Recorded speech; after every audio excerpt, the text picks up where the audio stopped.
जय गुरुदेव। 23 दिसंबर 2002। ध्यान में कुछ भी दिखाई नहीं दिया।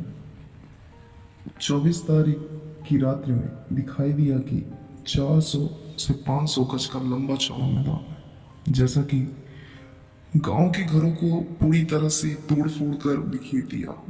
चारों तरफ दीवारों के टूटे फूटे पत्थर नजर आ रहे थे।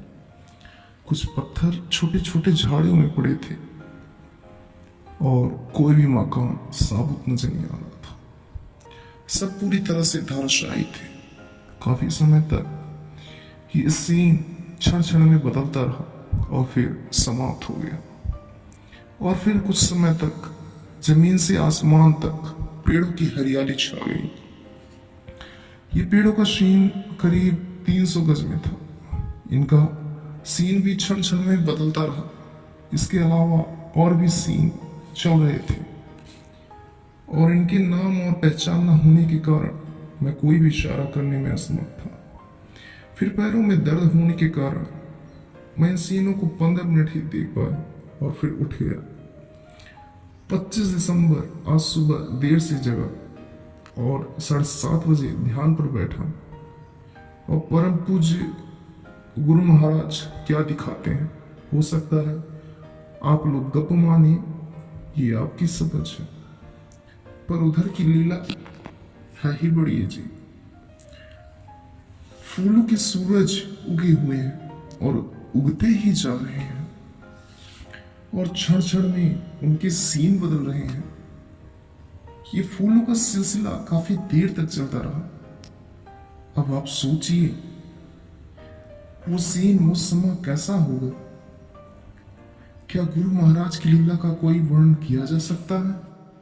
क्या उनके एक कण के या विस्तार का कोई भी वर्णन कर सकता है या बखान कर सकता है? कदापि नहीं। धन्य है मेरे अनामी महाप्रभु, इस अधम से अधम, नीच निकृष्ट से निकृष्ट जीव पर इतनी दया कर रहे हैं।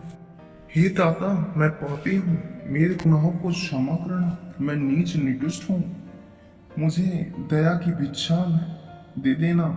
मैं तेरे दर का भिखारी हूं। इतना बड़ा भी कोई मुझे दे नहीं सकता, इसलिए तेरे दर पर दामन पसारा है। अब फूलों के सूर्य का सीन उसके बाद का सुनिए। मेरे बाईं तरफ बड़े सुंदर भव्य महल बनते चले गए। इन भव्य महलों की ऊंचाई का कोई पता नहीं था और न उनमें कोई आदमी ही दिखाई दिया। ये सीन कुछ देर तक रहा और फिर आलोप हो गया। फिर पूरा सैकड़ों मील लंबा चौड़ा मैदान फूलों से भर गया। सुई की नोक जितनी भी जगह खाली नहीं थी। फूल बहुत ही हल्के गुलाबी रंगों के थे और ये फूल चल रहे थे, आसमान तक छाए हुए थे। इतने विशाल मैदान को देख या सीन को देख आप क्या ही सोचेंगे। और ये सब परम पूज्य अनामी पुरुष करतार के कारण हुआ और दया और कृपा से। मेरी इसमें कोई मेहनत नहीं। काफी देर तक इस जलवे को बराबर देखता रहा। फूल खचाखच मैदान में भरे हैं और चले जा रहे हैं, चले जा रहे हैं। इसके बाद फूलों का चलना, मतलब फूलों के चलने का सीन आलोप हो गया और सैकड़ों मील लंबे चौड़े मैदान में आसमान की तरफ से पृथ्वी की तरफ बहुत बारीक डोरियों पर बहुत ही छोटे छोटे फूल लटक रहे हैं। और ये धागों की डोरियां कहां से आई? ये तो गुरु की मौज है, इसका कोई अंत नहीं था। अब आप सोचिए, मृत्यु लोग इस प्रकार ऐसी डोरी या धागे लटकाए जाएं और इनके सहारे बारीक से बारीक फूल उतर उतर कर जमीन पर आ रहे हैं, तो वो दृश्य कैसा मालूम होगा। हे दाता, आपकी दया माया अजब निराली है, वर्णन से बाहर है। कुछ देर बाद ये सीन भी समाप्त हो गया। फूलों के मैदान में फूलों के अलावा कुछ और भी दृश्य चल रहे थे जिसका वर्णन मेरी बस के बाहर है। अति सुंदर नजारा जो जमीन आसमान सब भरा हुआ था। इस सीन को मैंने 7:30 से 9:30 बजे तक 2 घंटों तक बराबर देखता रहा। अब सोचिए क्षण भर में कई कई सीन बदलते हैं, तो 2 घंटों में मैंने कितने सीन बदले होंगे, कितने सीन देखे होंगे। क्या कोई गिनती कर सकता है? कदापि नहीं, कभी नहीं, कोई नहीं। तो ये सरल साधना और फोकट में अपने घर पहुंचाना, ये सीन तो सतलोक से अरबों खरबों मील पहले के हैं। तो आप अंदाजा लगाइए कि सतलोक का क्या हाल होगा।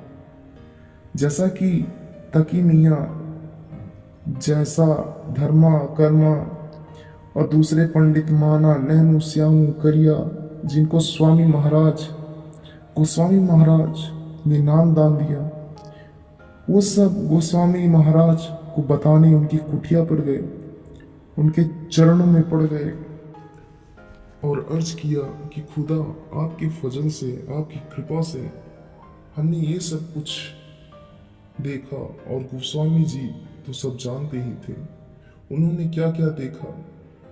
इसी प्रकार मैंने क्या क्या देखा और परम पूज्य गुरु महाराज तो सब जानते हैं, क्योंकि वही तो सब दिखा रहे थे। पर मैं आप लोगों के लिए लिख कर जा रहा हूँ कि मुझे महाराज ने क्या क्या दिखाया, और ये सब मैं उन्हीं की प्रेरणा से बता रहा हूँ। आप सभी को सादर जय गुरुदेव।